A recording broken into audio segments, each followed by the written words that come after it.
বাংলাদেশটাকে যারা ধারণ করে না তাদের বর্জন করুন। আমরাও যেন শপথ নিই আজকে থেকে, ক্রীড়া সাংবাদিক আমি সহ আমরা সবাই, যে আমরা এই চাটুকারিতা বন্ধ করবো, আমরা করি।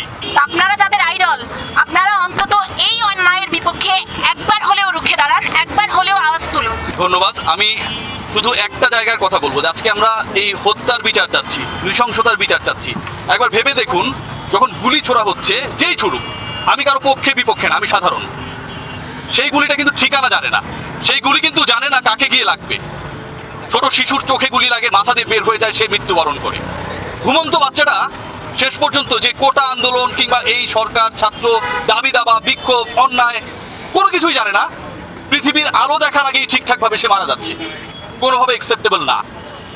এই যে মৃত্যু, গতকাল উত্তরা 11 নম্বর সেক্টরে যেই করুক সেটা, 3 নম্বর রোডে আমাদের এক সহকর্মী কিছুক্ষণ পর পর স্ট্যাটাস দিচ্ছিলেন রক্ষা করার জন্য, তাদেরকে যেন সেভ করা হয়।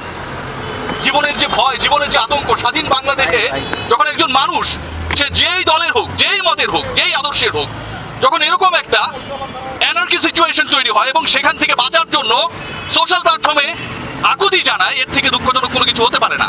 এই সিচুয়েশনটা বন্ধ হোক, এই সিচুয়েশন যারা করছে তাদের মুখোশ উন্মোচন করা হোক, সে যেই দলের হোক। আমরা এই সিচুয়েশন থেকে মুক্তি চাই। আজকে আমরা এখানে দাঁড়িয়েছি কেন? এই নৈরাজ্যের বিপক্ষে, এই হত্যাকাণ্ডের বিচার চেয়ে। ঠিক এই জায়গায় আমার একটা বলার আছে, হয়তো অনেকের পছন্দ হবে না, হয়তো অনেকে অ্যাকসেপ্ট করবেন। সেটা হচ্ছে, আজকে আমরা অনেক ক্ষেত্রে, আমি কারো নাম উল্লেখ করবো না, যাদের কাছ থেকে, আমরা তো সাধারণ, যাদের কাছ থেকে, যারা অসাধারণ, যারা অনন্য সাধারণ, যারা মহাতারকা, তাদের কাছ থেকে যখন এই হত্যাকাণ্ড, এই নির্বিচার, লাঠি পেটা, হেলমেট পরে গুলি চালানো, যেই করুক সেটা, এটার বিপক্ষে অবস্থান, অন্তত একটা স্ট্যাটাস আশা করেছিলাম।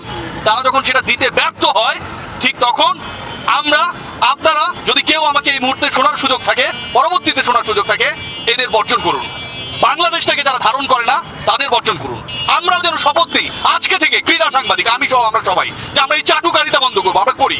আমরা যাদেরকে আইডল মনে করি, আমরা সবসময়, আমরা ক্রীড়া সাংবাদিক, আমরাই নানান বিশেষণে বিশেষায়িত করি এবং আমরা সবসময় বলি যে তারা দেশপ্রেমিক। তাদেরকে দেখে দেশপ্রেমে নতুন প্রজন্ম উদ্বুদ্ধ হয়, তারা দেশের জন্য খেলে, দেশের জন্য সবকিছু করে। আমি খেলোয়াড়, রিয়াসাত আজিম হয়তো নাম নেয়নি, আমি আরেকটু ক্লিয়ার করেই বলে দিচ্ছি।